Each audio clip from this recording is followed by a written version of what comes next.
한국은 앞으로 어떻게 될까? 한마디로 한국의 운명은 한국인에게 달려있지 않다. 한국의 운명은 전적으로 미국의 판단에 달려있다. 단, 한국의 미래를 어떻게 가꾸어 나가야 하는가는 한국인 개개인의 각성에 따라 좋은 방향 또는 나쁜 방향으로도 갈 수 있을 것이다. 세계의 패권 국가는 미국이다. 그럼 미국이란 나라에게 대한민국이란 나라의 경제적 효용 가치는 얼마나 될까? 경제는 물론 전쟁도 문화도 모든 것이 효용 가치에 따라 그 값이 매겨진다. 한계효용균 등의 법칙에 따르면 미국이 한국을 버리고 나아가 한반도를 버리고 얻는 이익과 한국과 북한을 통일시켜 얻는 이익 중 어느 것이 더 크냐에 따라 한반도에 사는 한국인 한국인들의 운명이 결정된다. 미국은 2차 세계대전이 끝난 후 1945년엔 세계 경제의 50%를 생산하고 소비하는 팍스 아메리칸의 시대를 열었다. 유럽과 러시아 그리고 일본 등 연합군과 추축국 진영을 망라해서 전후 폐허를 복구하고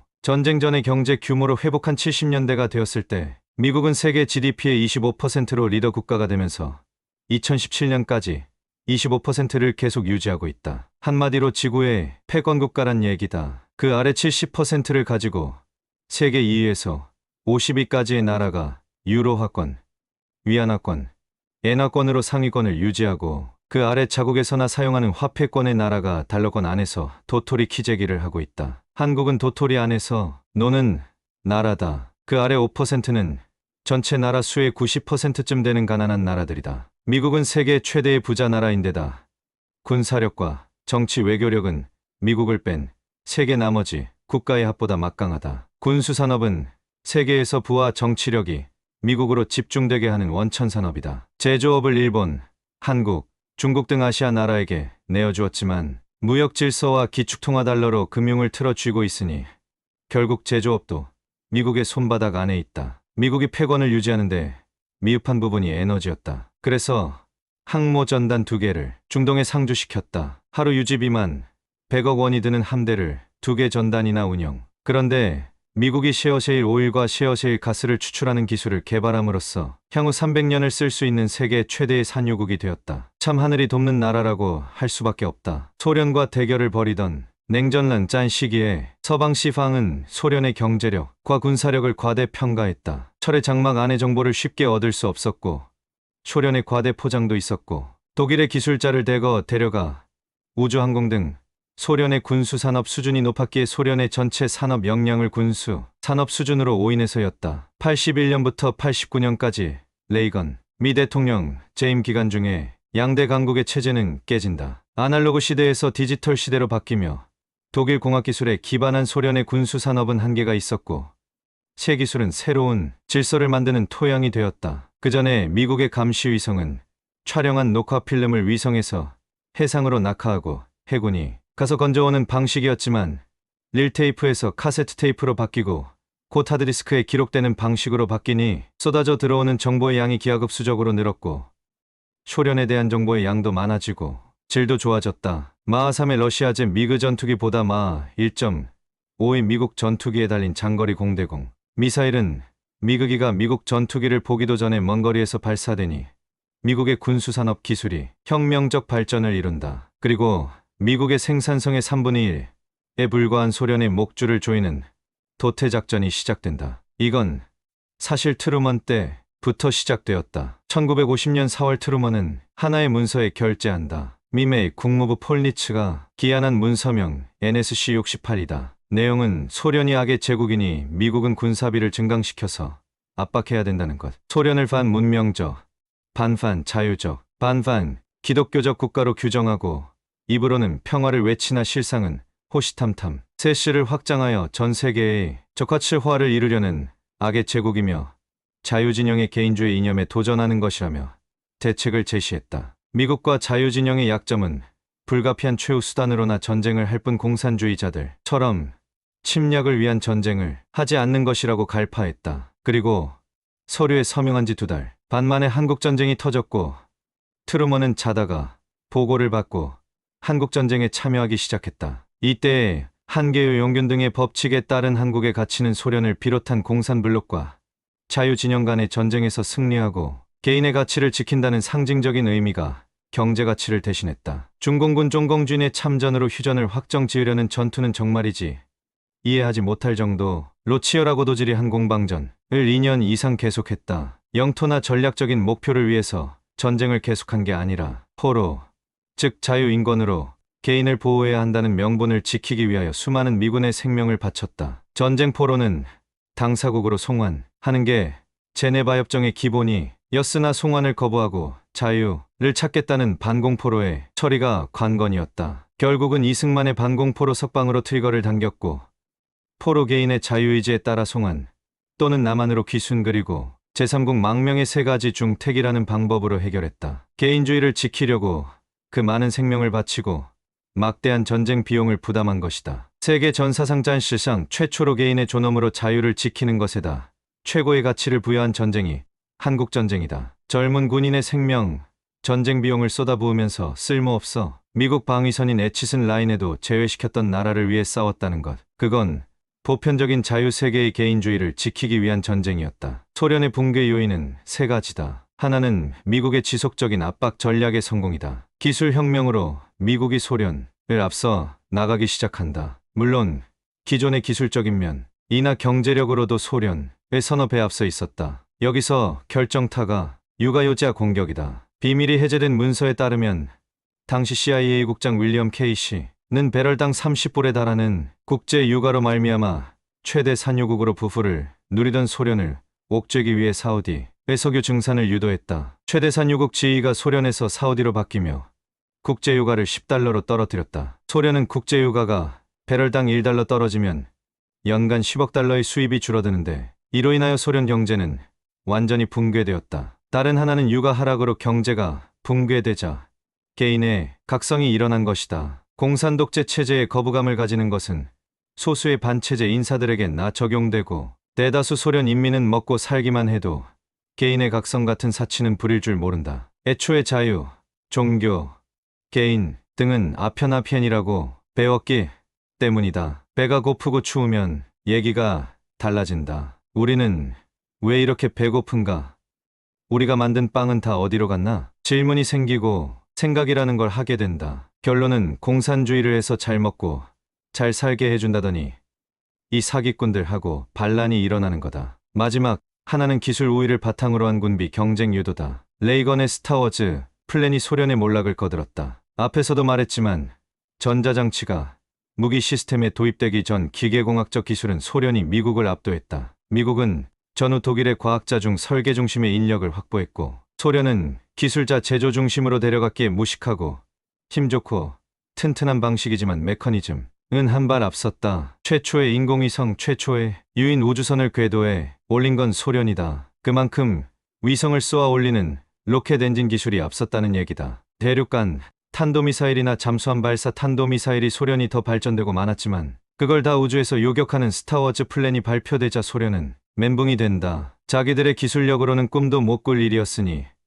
유가 하락에 따른 경제 붕괴에 이어 군사력으로도 게임이 안 되고 민심은 이탈하니 견뎌낼 방법이 없어서 고르바초프가 사회주의 포기 선언과 함께 개혁개방 정책으로 선회하며 위성국가를 독립국의 지위로 인정하게 된 것이다. 지금 러시아의 GDP는 한국보다 낮다. 그리고 구조 소련의 지위는 중국 정도의 계승하려고 한다. 패권국가로서 미국의 영향에 벗어나려고 도전하고 있다. 소련에 대한 미국의 정책은 그대로 중국에 적용된다. 중국의 약점은 소련보다 많다. 소련 쪼개기의 성공은 다종족多种族 국가였기 때문이었다. 중국은 소련보다 훨씬 여러 종족이 산다. 국가를 합병한 것도 비교적 최근이다. 소련은 산유국으로 수출도 한다. 중국도 산유국이나 수요의 70%를 수입한다. 소련은 부족한 원자재를 아프리카, 남미에서 수입할 때 해상로를 보호하기 위한 해군력이 있었다. 미 해군과는 비교가 안 되지만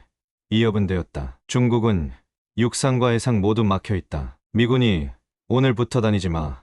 그러면 봉쇄된다. 소련은 공산주의 블록 경제권으로 루블화로 무역, 대금을 결제하고 블록 내에 상호무역 그룹을 확보했다. 중국은 부족한 물자에서 떼어내어 원조에 주어야 하는 나라는 북한 달랑 하나다. 모든 무역은 기축통화인 달러로 결제해야 하는 세계 시장의 일원일 뿐이다. 위안화 경제권을 만들기 위해 아시아 인프라 투자은행 AIIB를 설립하기도 했으나 위안화를 투자한 지역은 중국의 수탈에 반발이 심하다. 그래서 중국은 1대1로 2대2로 One Band, One Road를 개척하고 있으나 미국의 집요한 방해로 돈만 쏟아붓고 진척이 없다. 해군력 건설도 현재의 미 해군만큼 이루려면 50년은 걸린다. 그때쯤 되면 미 해군은 우주전함 나데시코가 취역할지도 모른다. 소련은 체제 내에서 안정된 사회구조였다. 공산당에 충실한 당원과 국민이 있었다. 중국은 정치지도 체제에도 파벌이 있고 군부도 군벌이라 불리는 파벌이 있다. 소련과 달리 중국은 자본주의를 도입해서 국력은 상승세를 탔지만 부패는 상상을 초월할 정도이고 빈부격차는 어마어마하게 심하다. 거주 이전에 자유가 없으니 불법으로 도시 노동자가 된 농민공이 수억 명이다. 한마디로 중국은 농민공을 수탈하여 10억 명이 먹고 산다라고 평가할 만큼 이들의 문제는 심각하다. 1세대 농민공과 달리 2세대 농민공은 거주 이전의 자유를 요구한다. 그래야 자녀를 학교에도 보내고 임금도 도시공 수준으로 받을 게 아닌가? 그런데 그 요구를 받아들이면 중국 경제는 경착륙해버린다. 흑이 넣고 헤이호는 호적이 없는 어둠의 자식들이다. 부모가 무식해서 자녀를 호적에 올리지 않은 게 아니라 일가구, 일자녀 정책으로 둘째를 출산하고 호적에 올리지 못한 사람을 일컫는 말이다. 중국 당국의 발표는 약 1300만 명이라고 했는데 실제로는 10배가 넘는 어둠의 자식들이 있다고 본다. 농민공과 마찬가지로 이들도 경제 현장에서 수탈의 대상이다. 답은 농민공과 같다. 중국 인구의 13이 일반 노동자의 임금보다 훨씬 적은 하루 벌어 하루 먹는 상태로 일한다. 경제가 나빠지면 이들의 일자리부터 감소하고 그러면 몇백만 명이 굶어 죽는 게 아니라 억 단위의 사람들이 굶어 죽는다. 어떻게 될까? 중국은 부동산과 금융이 위험 수위이다. 버블 경제의 위험을 보고도 허상의 발전을 계속해왔다. 경제가 휘청이면 투기용 부동산 소유자들은 거지가 된다. 아울러 금융회사들이 줄 도산하게 된다. 미국의 대중국 포위망은 완성되어 가고 있다. 마지막 남은 포위망의 끈을 조이는 곳이 동북아시아다. 미국은 한반도 통일을 계획했었다. 중국의 숨통을 조이기 위해서는 한반도가 필요했다. 중국과 국경을 마주하고 있는 나라는 12개국에 2만 킴의 국경선이 있다. 그중 동맹을 맺고 있는 나라는 북한이 유일하고 1300km 좀 넘는다. 포위망은 1300km만 남았다.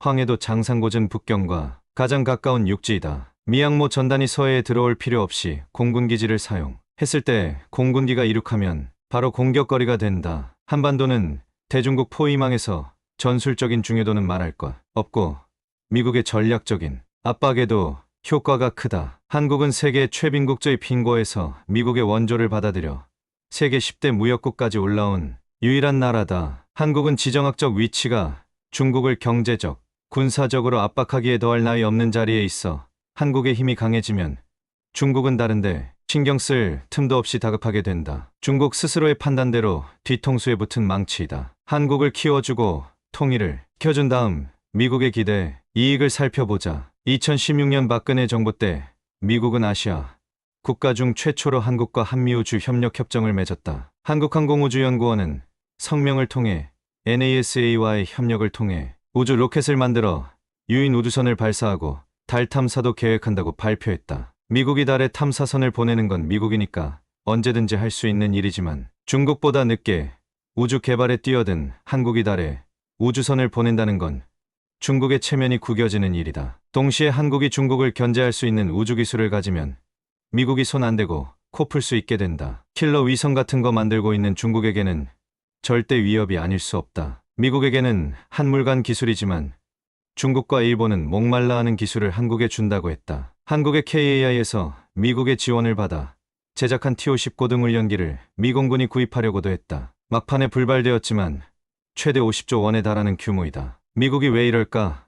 중국에 대한 전략적 압박 때문이다. 중국은 러시아제 짝퉁 저가 항공기를 만들어 세계 무기 시장을 잠식 중이다. 미국이 철진한 기술을 넘기고 저가의 항공기를 만들어 한국이 그 시장을 먹으면 중국의 군수 산업은 죽이고 미국은 간접 판매하는 것이 된다. 우주산업 역시 미국에서 발사하는 상업용 로켓은 경제성이 떨어져 프랑스, 인도, 중국, 러시아가 그 시장을 놓고 각축 중이다. 인공위성 하나를 궤도에 올리는데 150억에서 500억쯤 든다. 이 시장을 미국의 기술로 한국이 로켓을 만들어 한국이 장사하고 미국은 커미션 먹겠다는 거다. 한국형 최신 이지스함의 건조 비용이 1조 3천억 원인데 미국의 주말 특급 이지스함은 5조 원 가량 든다. 그리고 F-22 랩터처럼 대외 판매하는 무기가 아니다. 그렇다고 미국이 자체 사용하는 무기가 아닌 저가 무기를 만들어 팔기에는 러시아나 중국과 가격 경쟁이 안 된다. 그럼 그런 관련 산업과 기술이 있는 나라, 동맹국에 라이선스 생산을 주어 판매하고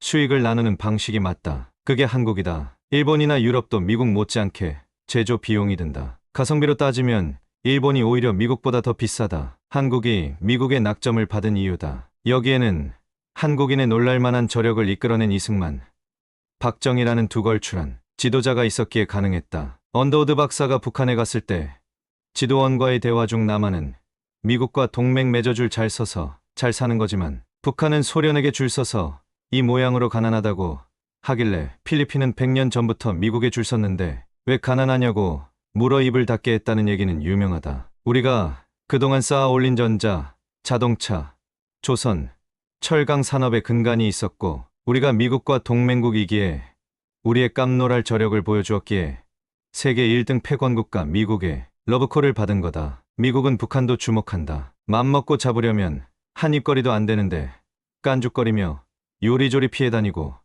약 올리는 골치덩이이자 연구 대상이니까 북한 주민도 남한 주민처럼 동기를 부여하면 남한 수준으로 잘 살게 될 것이고 그럼 미국의 대중국 포위 압박 전략은 물론 미국의 자본을 투입해서 막대한 부가가치를 창출할 수 있는 기회의 땅으로 보기 때문이다. 북한 지역에 투자하여 남한 수준으로 경제를 발전시키면 에너지 소비만 약 250만 배럴로 세계 8위인 남한에다 북한까지 합해 연 500만 배럴 소비로 미, 중, 러에 이어 세계 4위권이 된다. 미국에서 생산하는 잉여 에너지 최대 수출국으로 자리매김하기를 원할 거다. 러시아와 가스파이프를 놓는 게 아니라 에너지의 태평양 시대가 개막된다. 미국은 중동에 이어 에너지 수출국으로 아시아로부터 막대한 돈을 걷어갈 것이다. 통일 비용 걱정하는 분 아직 있는가? 인도아시아 태평양 지역의 경제권이 활성화되면 중국의 힘은 사그라질 것이고 어떤 충격에 무너지기 시작하면 겁잡을 수 없을 테고 중국이 무너지면 티베트와 신강이구르는 독립하고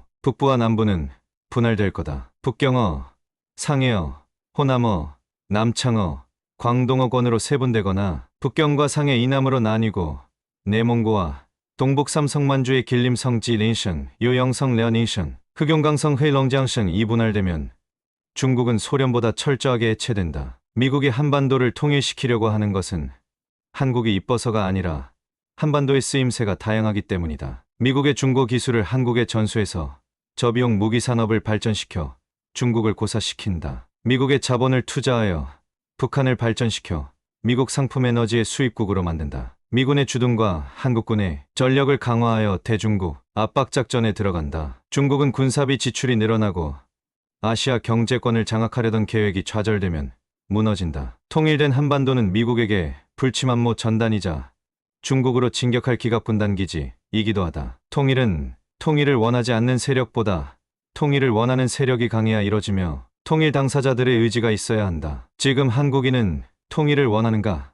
70년간 떨어져 살아온 사람들을 같은 국민으로 받아들일 준비는 되어 있는가? 국제 정세를 파악하여 누가 적이고 누가 아군인지, 누가 지는 편이고 누가 이기는 편인지 제대로 알고 동맹을 존중할 능력이 있는가? 좌파가 세상을 지배하게 만든 나의 무관심과 이기적 자세를 반성하고 대항하여 싸울 각성이 되었는가? 개인의 각성이 있어야 한국인의 운명을 지옥에서 천국으로 이끌 수 있다. 출처 제니 쉰 서민영 서울상대 동창회보에서